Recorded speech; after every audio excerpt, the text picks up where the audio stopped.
Halo pemirsa, apa kabar? Senang sekali saya Astia Dika bisa kembali menemani Anda di program talk show yang syarat informasi inspiratif, apalagi kalau bukan Bincang Sehati.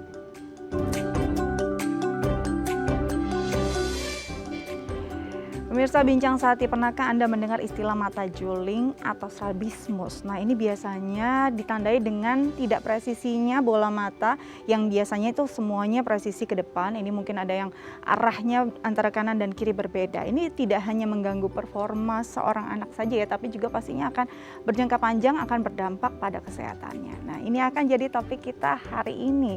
Tapi sebelum itu kita akan membahas mitos atau fakta seputar bagaimana meningkatkan kepercayaan diri anak.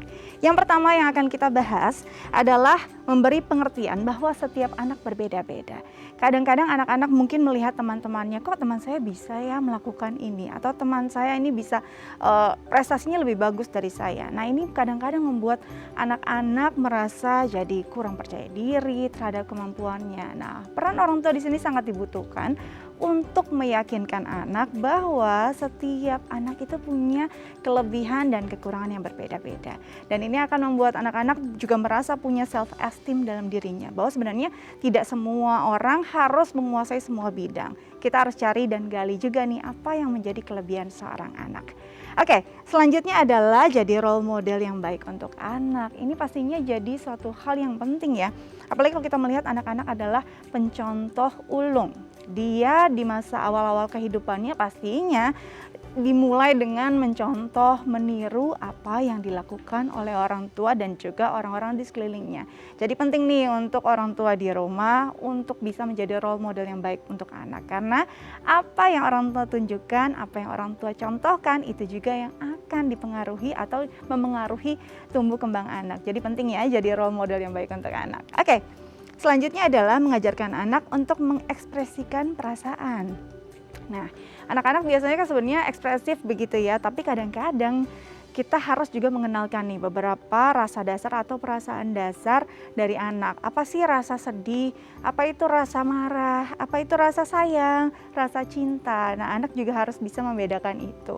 Saat anak-anak terlihat murung, kita coba memvalidasi. Apa yang kamu rasakan? Oh, ini rasanya nggak enak ya, nggak nyaman. Ini rasa apa? Rasa sedih kah? Rasa marah kah? Biarkan anak untuk mengutarakannya dengan baik. Karena ekspresi yang baik akan membuat karakter anak juga menjadi karakter yang lebih tenang, lebih yakin pada kemampuan dirinya. Oke, selanjutnya kita akan bahas tentang menunjukkan rasa empati kepada anak. Saat anak merasa dalam kondisi tidak nyaman atau mungkin gagal dalam suatu hal, kita nggak boleh nih mengatakan suatu hal, kok gitu aja nggak bisa sih? Apa sih kamu kurang belajar ya? Atau apa? Mungkin hanya punishment yang diberikan pada anak. Sebaiknya dalam kondisi semacam ini kita justru berempati pada apa yang dirasakan anak. Mungkin saat anak merasa dalam kondisi kegagalan atau dia mungkin kalah ya di saat berkompetisi, kita harus merasakan sedih ya. It's okay, nggak apa-apa.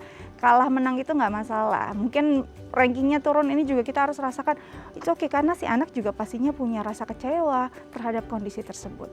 Setelah itu kita bantu sama-sama untuk bisa membuat dia lebih semangat lagi untuk bisa menghadapi tantangan-tantangan berikutnya. Oke, selanjutnya adalah memberikan pujian di setiap proses perkembangan anak.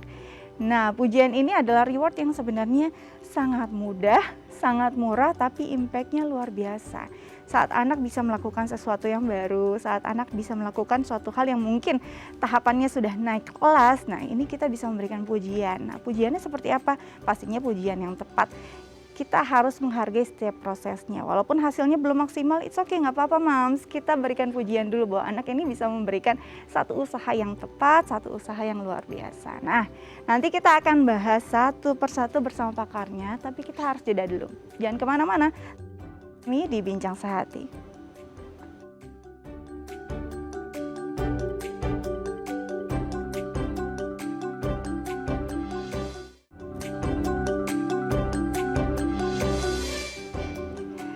Baik, kembali lagi bersama kami di Bincang Sehati. Di segmen sebelumnya kita sudah membahas nih beberapa fakta seputar bagaimana sih caranya orang tua untuk meningkatkan kepercayaan diri anak. Dan kita akan bahas bersama pakarnya, sudah tersambung via Zoom, ada Mbak Agustina MPSI, psikolog, yaitu psikolog dari Fakultas Psikologi Universitas Tarumanegara. Kita akan bahas ya fakta-fakta tadi. Kita sapa dulu, halo Mbak, apa kabar? Halo, apa kabarnya? Kabar saya Baik. baik. Oke, nah Mbak, tadi kita sudah membahas nih beberapa poin seputar bagaimana orang tua bisa membantu anak untuk meningkatkan kepercayaan dirinya. Tapi kita akan bahas satu persatu lebih detail lagi ya. Nah, yang pertama sebenarnya adalah bagaimana kita memberi pengertian kepada anak untuk dia memahami bahwa setiap anak itu punya kemampuan ataupun kelebihan yang berbeda-beda. Gimana Mbak? Nah ya, sebetulnya sebagai orang tua penting juga untuk kita menekankan pada anak ya, bahwa setiap anak itu punya kemampuan yang berbeda. Bahkan penelitian pun menunjukkan bahwa anak kembar sekalipun itu Yes. punya karakter yang berbeda ya, punya kepribadian yang berbeda. Maka penting juga bagi orang tua sebetulnya tidak membanding-bandingkan anak. Nah, yang terjadi bahwa orang tua ini kadang-kadang membandingkan anaknya, entah dengan saudaranya, atau dengan dirinya gitu ya, atau bahkan dengan anak lain. Nah, untuk meningkatkan kepercayaan diri anak, sebaiknya sebagai orang tua justru kita membimbing anak ini untuk mereka menemukan apa sih yang menjadi keunggulan saya, apa sih yang menjadi kelebihan dari saya gitu. Nah, bahkan hal-hal yang mungkin menjadi kekurangan dari anak ini bisa kita tutupi dengan keunggulan atau kelebihannya tadi. Sehingga, nah, anak ini dia akan tumbuh menjadi lebih percaya diri bahwa, oh aku bisa kok melakukan hal ini. Nah, seperti itu kira-kira Mbak Dika. Oke, jadi memang penting sekali nih untuk kita bisa memberi pengertian bahwa kemampuan setiap orang berbeda-beda ya, dan jangan sampai nih membanding-bandingkan karena itu akan membuat anak justru down gitu ya, karena dia merasa kok nggak bisa seperti orang lain. Dan penting juga nih untuk kita bisa membuat anak lebih semangat lagi dengan kemampuannya, dengan kelebihannya ya Mbak ya. Oke, yang Betul selanjutnya sekali. adalah pentingnya orang tua menjadi role model yang baik untuk anak. Sejauh mana ini berpengaruh pada kepercayaan diri anak, Mbak? Nah, sebetulnya salah satu proses belajar anak itu adalah melalui modeling ya, atau mencontoh. Nah, sebagai orang tua, karena kita adalah figur yang terdekat dengan anak, biasanya memang anak itu mencontoh perilaku dari orang tuanya. Nah, sebagai orang tua tentu saja ini mungkin saya katakan ya bahwa ini adalah salah satu tugas dari orang tua gitu ya, memberikan contoh yang baik pada anak-anaknya. Nah, ketika orang tua misalnya ketika mereka menghadapi masalah, lalu mereka berkeluh kesah, selalu mengeluh gitu ya, menghindari masalah gitu ya. Nah, ini juga yang ditiru oleh anak. Jadi anak mencontoh, oh ketika saya menghadapi masalah seperti ini, maka solusinya adalah menghindar misalnya seperti itu. Nah, jadi di sini penting sekali bagi orang tua ya, mengingat gitu bahwa apapun tindak tanduknya ini diperhatikan loh oleh anaknya gitu. Nah, sedangkan kita sendiri sebagai orang tua kita nggak ingin kan anak kita istilahnya ketika mereka menghadapi masalah maka mereka menghindari seperti itu. Nah, dengan menghindari akhirnya anak ini cenderung akan menjadi anak yang selalu lari dari masalah gitu ya, lari dari kehidupan yang mungkin membebankan dia gitu. Nah, dengan begini percaya diri ini tidak akan terpupuk. Justru anak ini akan menjadi orang yang ya itu tadi ya, selalu kabur mungkin, selalu lari ketika mereka menghadapi permasalahan yang ada gitu. Jadi penting sekali ya kita menjadi model yang baik untuk anak, karena memang anak di masa-masa awal kehidupannya ini benar-benar mencontoh apapun yang ada di sekelilingnya, apalagi orang tua mereka ya. Jadi penting banget nih kita bisa mencontohkan suatu hal yang baik. Oke, selanjutnya adalah mengajarkan anak untuk mengekspresikan perasaannya. Ini penting ya Mbak ya untuk bisa meningkatkan kepercayaan diri anak. Kadang-kadang mungkin anak banyak memendam perasaannya dan tidak memahami juga bentuk-bentuk perasaan ini. Menurut Mbak Agustin gimana? Ya, bahkan sebetulnya gini ya, kadang-kadang orang tua tanpa sengaja gitu ya, Mhm. misalnya anak jatuh gitu, menangis ya. Yes. Padahal sebetulnya menangis itu adalah ekspresi emosi ya, bahwa Betul. ketika dia jatuh, dia merasakan sakit, lalu dia menangis gitu. Nah, hanya kadang-kadang orang tua merasa, ya ampun jatuh begitu aja menangis gitu ya, sepele banget gitu. Padahal ya, ketika mereka berada di masa kanak-kanak, ini penting sekali bagi orang tua untuk mengajarkan berbagai macam emosi, termasuk adalah cara untuk mengekspresikan emosinya. So, ketika anak ini merasa kecewa, merasa sedih, wajar mereka bersedih, wajar Mmm. mereka menangis gitu ya.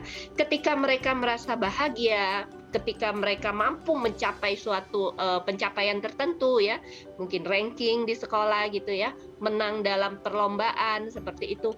Wah, wajar kalau mereka merasakan rasa Happy ya? senang gitu ya, bahagia. Betul. Nah, jadi di sini anak juga diajarkan dan diberi kesempatan sebetulnya. Nah, ini diberikan kesempatan juga untuk bisa mengekspresikan apa yang mereka rasakan. Ya, ada baiknya juga orang tua di sini menanyakan pada anaknya gitu.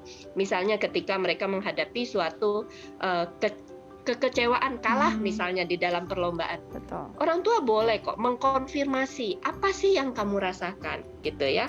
Kakak kecewa, kakak sedih, misalnya seperti itu. It's okay, nggak apa-apa. Nanti ketika ada perlombaan lagi, berarti kakak harus mempersiapkannya dengan lebih baik. Nah, jadi di sini anak juga terdorong untuk bisa melakukannya lagi dengan lebih baik. Mhm. Sehingga rasa percaya diri ini dapat menjadi semakin meningkat. Oke, ini penting sekali loh ternyata. Bahkan mungkin masih banyak ya praktik demikian ya. Saat anak menangis, apalagi mungkin ada juga hubungan dengan gender. Anak laki nggak boleh nangis cuma kayak gitu Betul aja. sekali. Ini sebenarnya membahayakan juga pada perkembangan pertumbuhan karakter anak. Karena sebenarnya anak harus divalidasi perasaannya. Dan orang tua juga harus bisa membantu untuk mengkonfirmasi perasaan itu agar dia tidak berlarut-larut justru ya Mbak ya. Kalau dipendam lama malah sedihnya mungkin berkepanjangan dan tidak pernah tuntas. Oke, selanjutnya Betul sekali. adalah bagaimana orang tua berempati pada kondisi dan juga perasaan anak. Ini mungkin terkait juga ya pada tadi bagaimana anak mengekspresikan diri. Sebenarnya apa sih empati yang bisa kita berikan pada anak yang sebenarnya tepat juga untuk bisa membangun karakter dan juga semangat dia? Ya, jadi sebetulnya begini, kalau kita bicara tentang empati, ya, Mhm. empati itu berbeda dengan simpati, ya. Yes. Nah, kita pahami dulu. Kalau simpati itu ketika seseorang atau anak di sini ya merasa bersedih, si orang tua ikut-ikutan menangis gitu ya. Tapi kalau empati berarti kita mampu menempatkan ya perasaan kita seperti apa yang mereka rasakan. Ya, hanya menempatkan gitu, bukan berarti ikut-ikutan menangis, Mhm. tapi kita paham nih bahwa ketika anak kita gagal misalnya di dalam suatu perlombaan gitu. Oh ya, tahu deh bahwa kalau gagal dalam suatu perlombaan itu kita akan merasa sedih.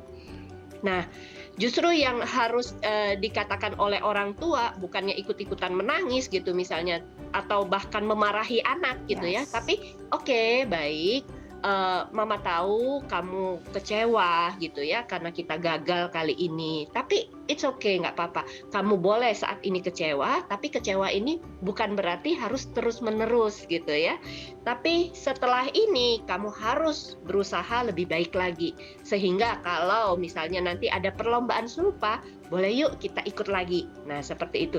Jadi di sini orang tua ya tadi ya sebetulnya terkait dengan yang kita bahas tadi ya perlu Mhm. memvalidasi apa yang anak rasakan gitu Betul. sehingga kita bisa berempati pada apa yang dirasakan oleh anak kita seperti Oke, itu. jadi memang saling berkaitan. Saat kita bisa memvalidasi perasaannya, otomatis kita juga bisa menjadi orang tua yang berempati dan menempatkan diri pada apa yang sedang anak rasakan dan bisa memberikan juga advice apa yang bisa membuat dia lebih semangat lagi nantinya gitu ya Mbak ya.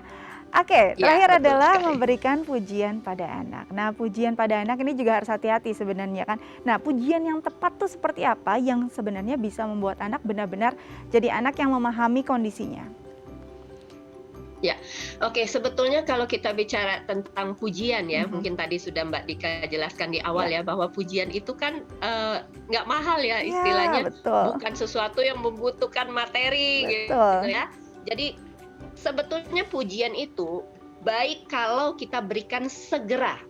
Nah, jadi ketika anak sudah mencapai suatu pencapaian tertentu gitu ya, atau anak sudah melakukan seperti yang orang tua harapkan gitu, sesegera mungkin pujian itu diberikan. Oke. Jadi bukan ditunda nih, hari ini dia berhasil ya, 2 hari kemudian baru diberikan pujian. Nah, ini juga terlambat. Justru pujian itu diberikan untuk membantu anak meningkatkan rasa percaya dirinya.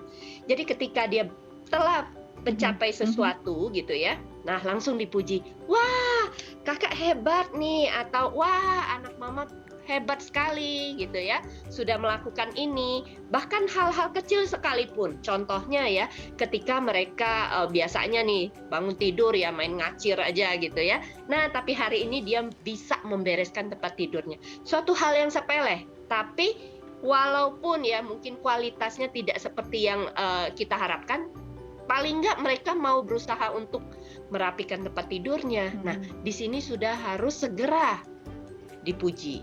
Seperti itu. Nah, sehingga ketika mereka melakukannya lagi, nah dia akan berusaha lebih baik. Kita boleh kok memberikan koreksi sebetulnya ya. Wah, kakak hebat ya, hari ini bisa merapikan tempat tidurnya. Tapi, yuk, misalnya mama bantu yuk, kita perbaiki yang bagian ini kurang rapi nih, misalnya seperti itu. Tapi anak segera dipuji dulu bahwa sesuatu yang mereka lakukan itu benar. Nah, ini yang penting. Oke, jadi memang ini penting sekali ya memberikan pujian tepat waktu sebenarnya ya. Jadi euforianya juga belum lewat, anak bisa memahami betul apa yang dia rasakan. Bahkan kita juga bisa memberikan koreksi juga, membantu dia lebih memperbaiki prosesnya nanti saat di waktu yang saat itu. Karena kalau mungkin sudah telat 2 hari, 3 hari juga sudah tidak terlihat lagi prosesnya seperti apa.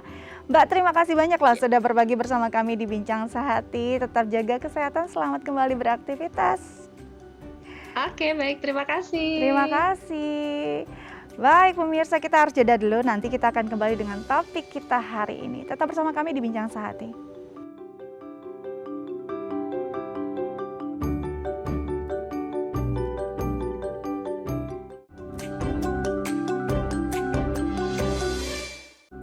Ya pemirsa, kembali lagi bersama kami di Bincang Sehati dan kita akan bahas topik kita hari ini tentang mata juling atau strabismus.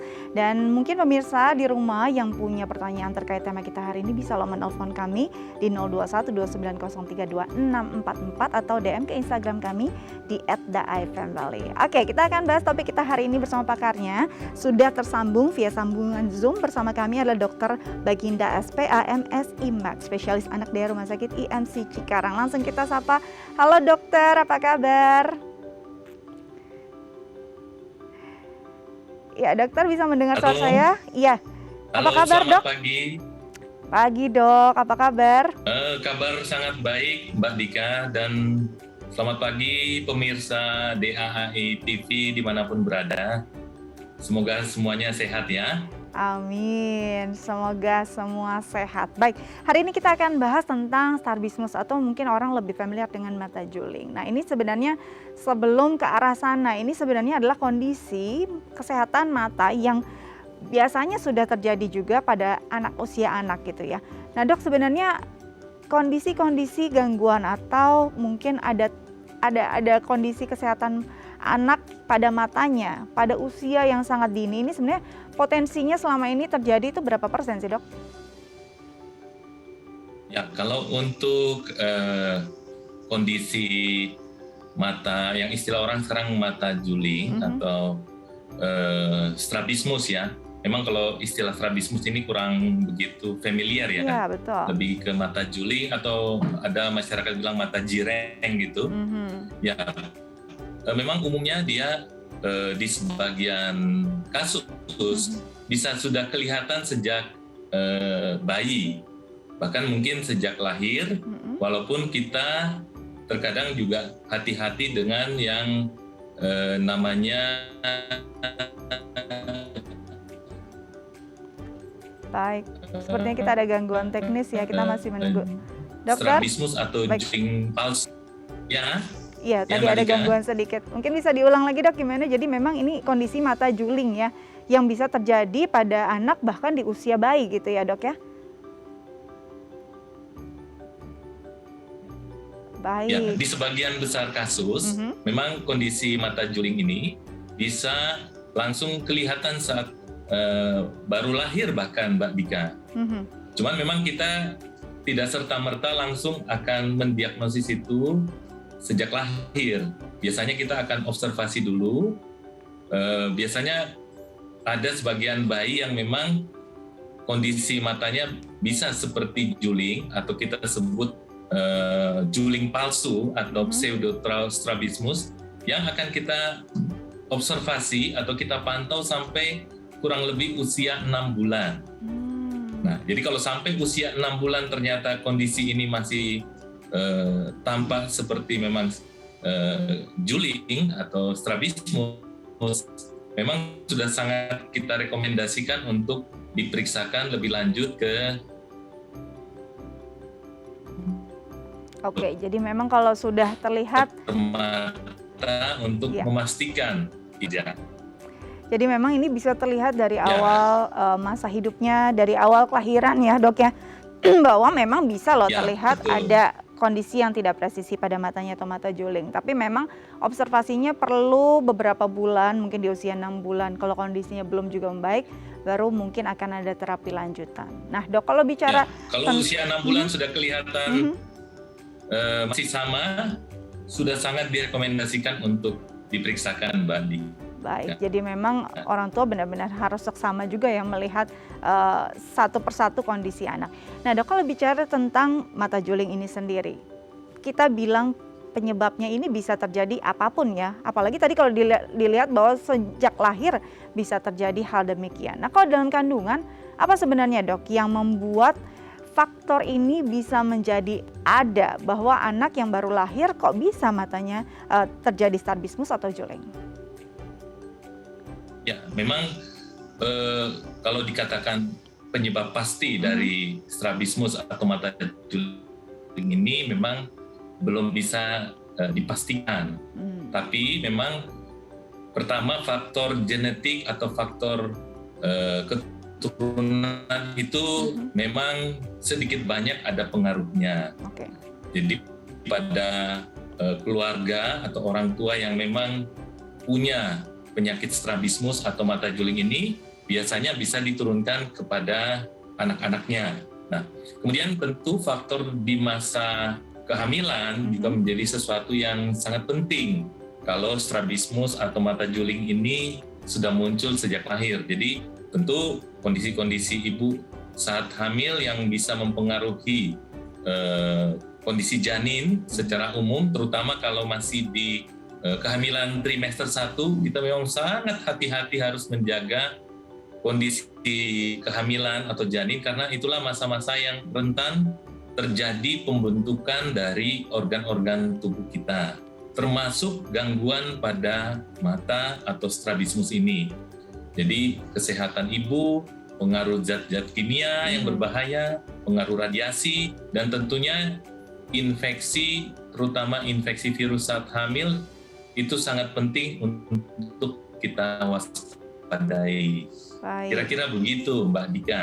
Jadi memang ini kalau dibilang apakah penyebabnya yang pasti saat ada dalam kehamilan yang menyebabkan mata juling memang belum bisa kita pastikan. Tapi baiknya kita memang harus benar-benar memperhatikan kesehatan ibu selama masa kehamilan. Apalagi di trimester pertama ini biasanya adalah pembentukan organ dan pentingnya untuk nutrisi yang baik juga ya dok ya. Untuk dikonsumsi oleh ibu agar bisa pembentukan organnya bisa berjalan dengan sempurna. Nah kalau bicara tentang anak yang mungkin lahirnya itu matanya normal, bisa nggak sih dok tiba-tiba terserang mata juling? Apakah ini bisa disebabkan adanya mungkin ada beberapa kondisi atau kebiasaan-kebiasaan yang dilakukan oleh anak terkait penggunaan fungsi matanya? Ya, jadi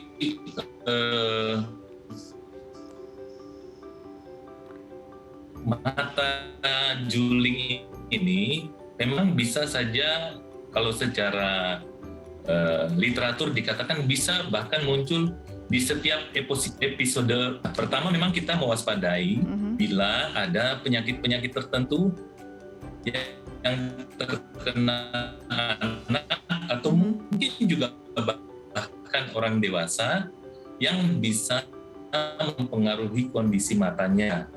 Nah, berkaitan dengan gangguan fungsi otak.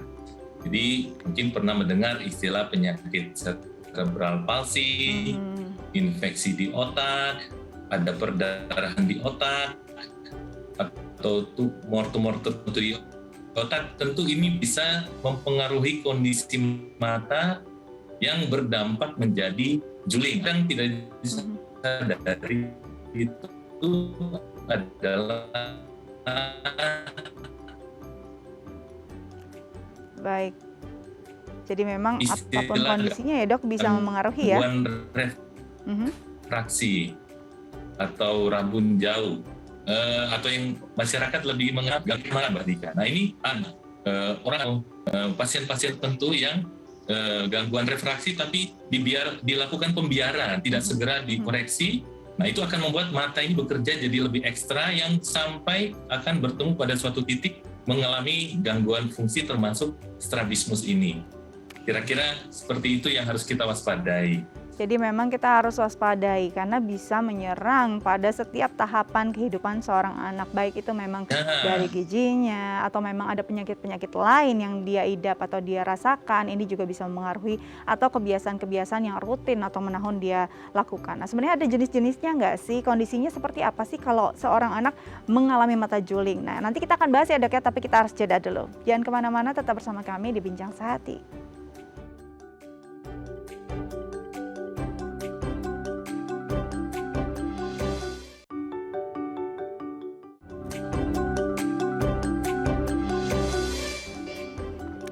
Baik pemirsa, kembali lagi bersama kami di Bincang Sehati, masih membahas tentang strabismus atau mata juling. Nah ini kondisi yang memang kerap dialami oleh anak-anak, padahal juga bisa dirasakan dari awal-awal masa-masa kehidupannya. Dan pemirsa, mungkin Anda yang punya pertanyaan terkait tema kita hari ini bisa menelpon kami di 0212903244 atau DM ke Instagram kami di @daifamily. Oke, masih bersama Dr. Baginda. Dok, masih bersama saya, bisa mendengar suara saya dengan jelas?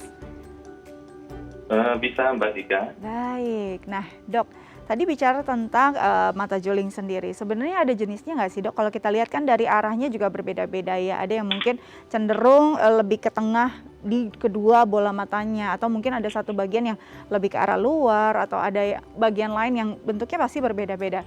Apakah ini kondisi yang bisa dianggap sama atau berbeda-beda? Jadi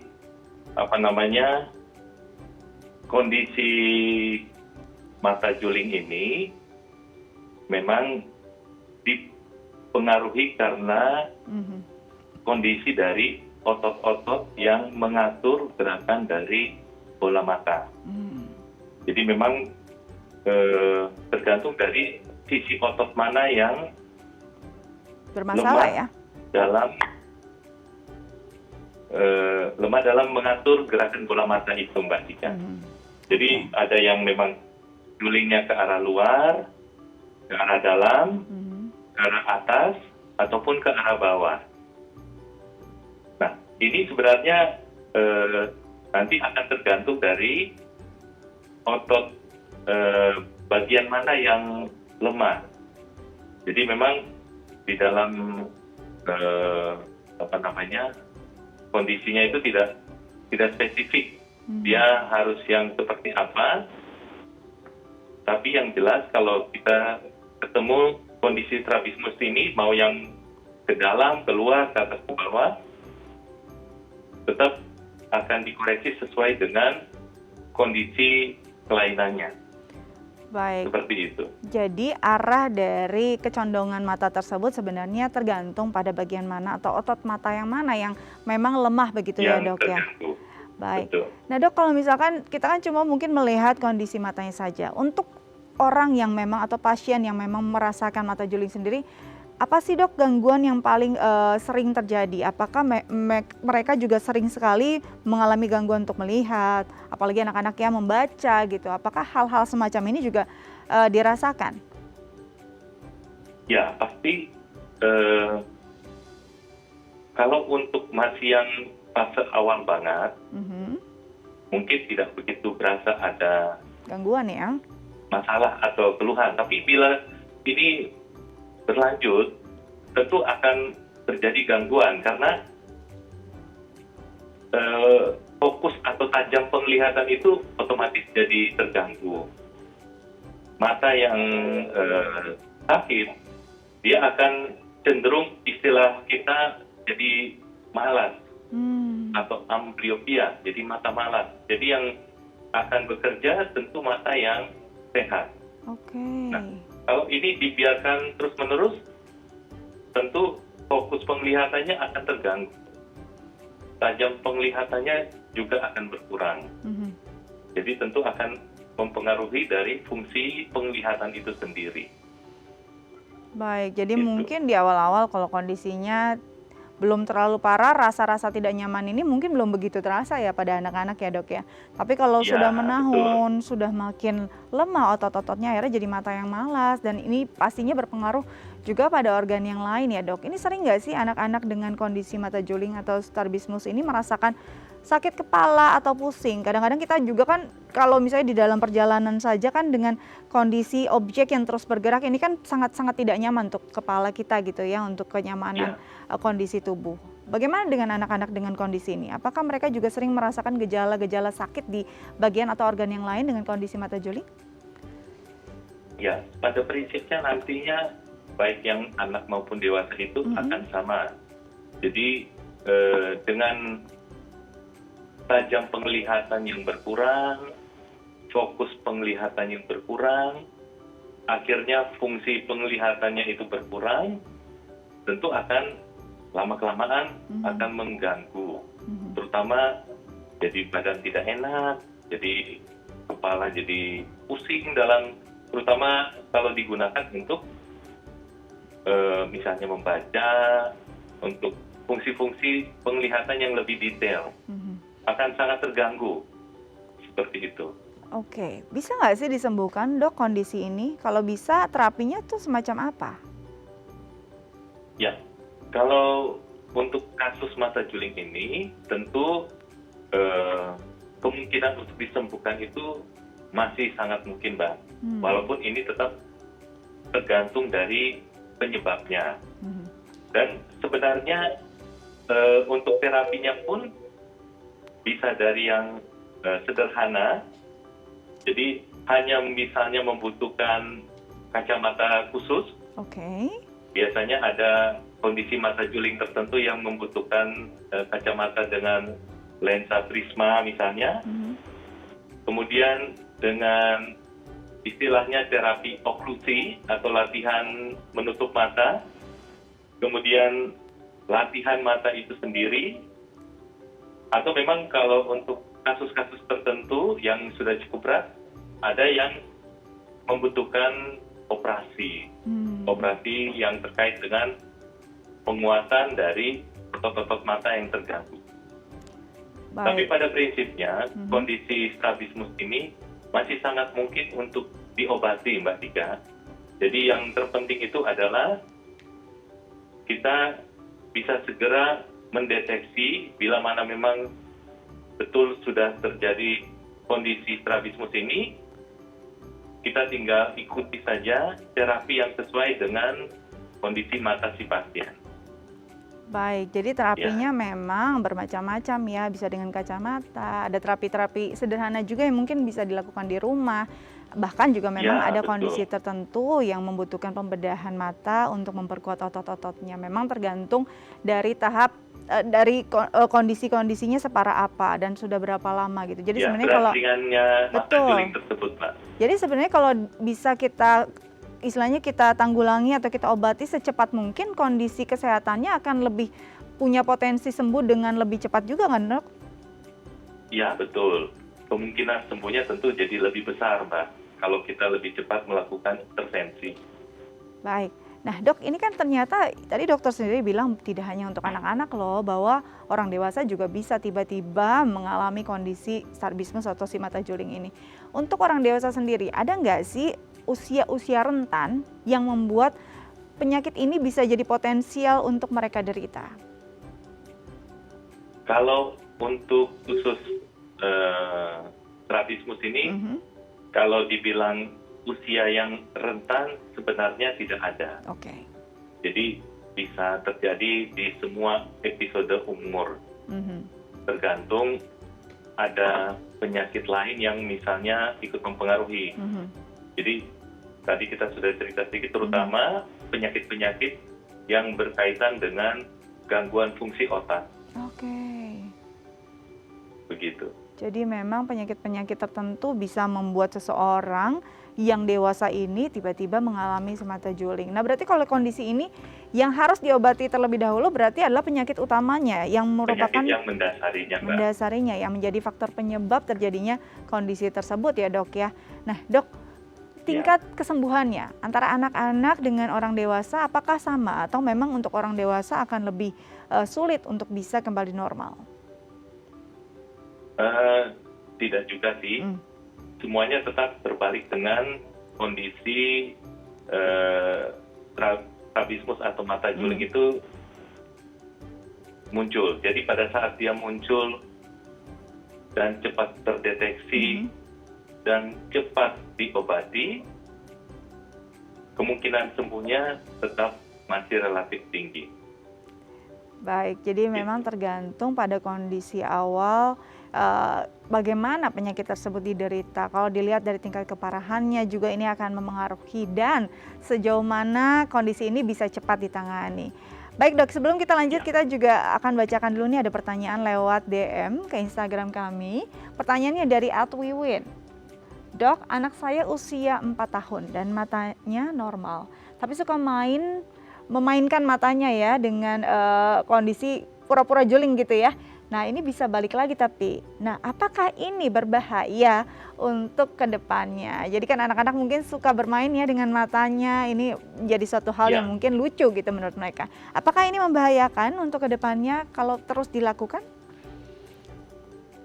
Sebenarnya kalau hanya untuk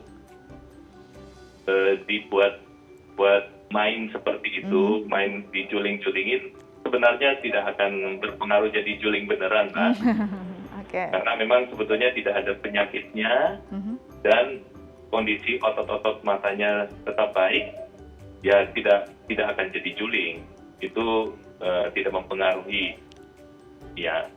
Baik, jadi sebenarnya kalau tidak ada penyakit penyerta yang menyebabkan kelemahan pada otot mata, mungkin Ibu Wiwin tidak perlu terlalu khawatir ya untuk kondisi mata anak gitu ya Dok ya. Baik. Dok, kalau bicara tentang pencegahan, kayaknya memang lebih baik mencegah ya daripada mengobati. Apa saja sih yang bisa kita lakukan untuk membuat pencegahan yang baik terhadap kesehatan mata anak kita agar tidak ada gangguan yang serius? Ya, jadi kalau untuk pencegahan yang spesifik ya, spesifik untuk strabismus mungkin tidak ada yang khusus banget. Cuman kita lebih kepada pencegahan gangguan mata yang secara umum. Jadi misalnya yang sekarang sudah pasti sangat tren harus membatasi yang namanya screen time. Jadi waktu kita berhadapan dengan layar, entah itu komputer, laptop, tab, terutama handphone.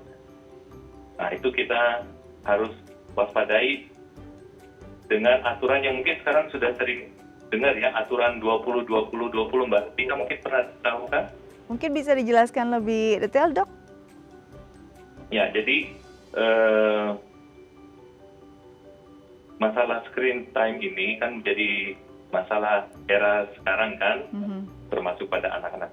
Jadi ada beberapa asosiasi penyakit mata yang termasuk dari asosiasi mata di Amerika yang mengatakan sebetulnya penggunaan komputer dan sejenisnya itu tidak terlalu berbahaya. Yang berbahaya itu adalah kalau digunakan terlalu lama. Jadi kita gunakanlah rumus aturan 20-20-20. Jadi dalam jangka waktu 20 menit kita menatap screen atau layar, kita harus beristirahat minimal 20 detik dengan melihat objek sejauh 20 feet atau kurang lebih 6 meter. Jadi setiap 20 menit kita lihat layar, istirahatkan mata kita untuk selama minimal 20 detik untuk melihat objek minimal 6 meter atau 20 feet tadi, Mbak. Oke, jadi Ya. mungkin parents di rumah bisa nih mencatat ya, kombinasi 20, 20, 20, mengajarkan anaknya juga saat 20 menit kira-kira sudah menatap layar gadgetnya atau gawainya, bisa beristirahat 20 detik untuk melihat objek sejauh 20 feet atau 6 meter. Nah, ini bisa jadi satu tips yang baik nih untuk menjaga kesehatan anak di rumah. Oke, Dok, nanti kita lanjut lagi tapi kita harus jeda dulu ya, Dok ya. Pemirsa jangan kemana-mana, tetap bersama kami di Bincang Sehati.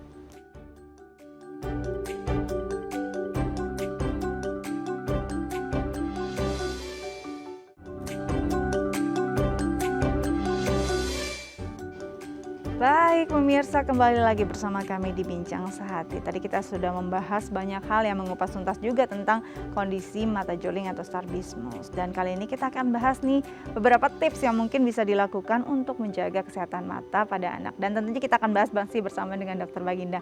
Dok, masih bersama kami ya, Dok ya? Ya, Baik Dok, sekarang kita akan bahas satu persatu nih beberapa tips yang mungkin bisa kita berikan pada orang tua di rumah tentang bagaimana menjaga kesehatan mata pada anak. Yang pertama adalah memberi nutrisi untuk mata. Mungkin sebagian besar orang memahami bahwa nutrisi yang terbaik untuk mata adalah vitamin A. Tapi apakah ada pengetahuan atau kondisi-kondisi lain, nutrisi lain yang bisa diberikan pada anak untuk menjaga kesehatan matanya selain vitamin A? ya, sebetulnya vitamin A ini sudah pasti yang Utama ya, Dok? dari kita kecil sudah tahu lah bahwa vitamin A ini salah satu yang utama untuk menjaga kesehatan mata kita. Di samping ada vitamin C, ada vitamin E, vitamin B12, lutein atau asam omega 3. Atau mungkin lebih sederhananya kalau untuk aplikasi di tipikal makanannya ya sayur-sayuran hijau, wortel, kemudian ada beberapa ikan yang kandungan minyaknya tinggi seperti salmon dan ikan makarel gitu. Tapi intinya sayuran hijau itu jadi sesuatu yang penting untuk menjaga kesehatan mata kita. Baik, jadi sayuran hijau, wortel, ini jadi satu nutrisi asupan yang penting untuk anak untuk menjaga kesehatan matanya sejak dini. Karena ini akan jadi selain berimpact pada mata juga sangat berimpact pada kesehatan tubuh lainnya ya, Dok ya, untuk dikonsumsi secara rutin.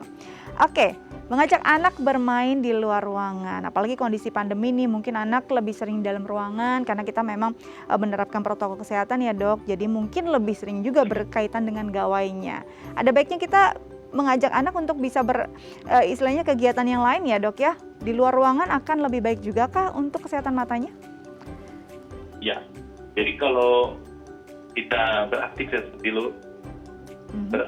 di luar ruangan itu sebenarnya lebih kepada mengurangi mata lelah. Karena dengan jarak pandang yang luas, yang bervariasi, tentu akan membuat mata kita lebih santai, lebih rileks, otot-otot mata itu tidak tegang.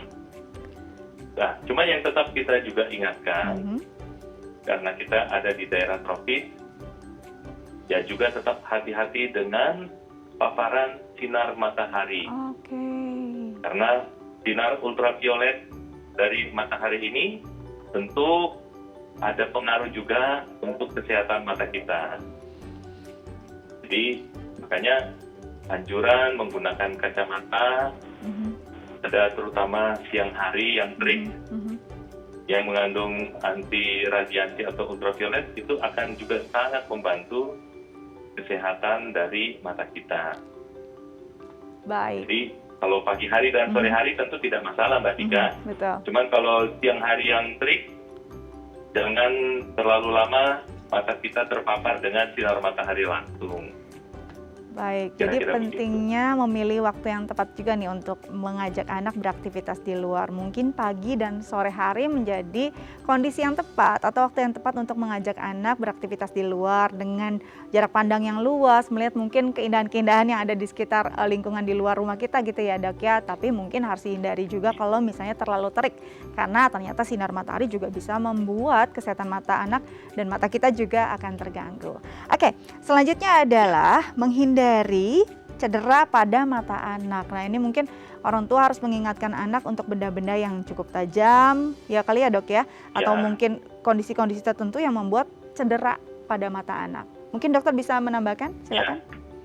Jadi ini sebetulnya kadang-kadang yang sepele. Mungkin kalau yang ekstrim matanya terkena atau terbentur benda keras mungkin relatif jarang. Ya. Tapi yang mungkin lebih sering misalnya bersepeda Nah, atau naik motor kan ada tuh orang-orang tua senang anaknya ditaruh di depan terkena debu, nah, terkena pasir. Nah, kemudian langsung dikucek-kucek. wah, Karena kan pasti terasa gatal, betul. terasa tidak nyaman. Pasti tangan kita itu cepat pingin untuk ngucek-ngucek mata. Nah, itu sebetulnya juga tidak bagus. Jadi pada saat seperti itu, untuk menghindari paparan debu, paparan dari pasir atau benda-benda yang halus, pada saat kita beraktivitas di luar, terutama pada saat berkendaraan roda 2, ataupun mungkin lingkungan yang berdebu, nah itu juga kita perlu mewaspadai itu. Baik, Jadi memang biasanya untuk pertolongan awal, pada saat mata kita terkena serpihan-serpihan begitu, memang paling praktis langsung diberikan obat tetes mata steril. jadi yang banyak bisa langsung dijual di dibersihkan pasaran. ya matanya ya. Jadi ini Ya, mungkin betul. untuk orang tua di rumah bukan hanya ada potensi bahaya ada cedera mata itu karena benda-benda yang menakutkan seperti benda tumpul, benda tajam atau ada benturan, tapi bahkan debu partikel sekecil itu pun bisa menyebabkan cedera mata pada anak. Baik, terima kasih banyak Dok sudah berbagi bersama kami di Bincang Sehati. Tetap jaga kesehatan, selamat kembali beraktivitas. Ya, terima kasih Terima Mbak Tika, kasih. terima kasih pemirsa di HAI. Baik, nah pemirsa, tips kali ini pastinya akan berguna untuk keluarga Anda di rumah. Saksikan terus Bincang Sehati live dari Senin hingga Jumat. Saya Astia Dika pamit undur diri, sampai jumpa.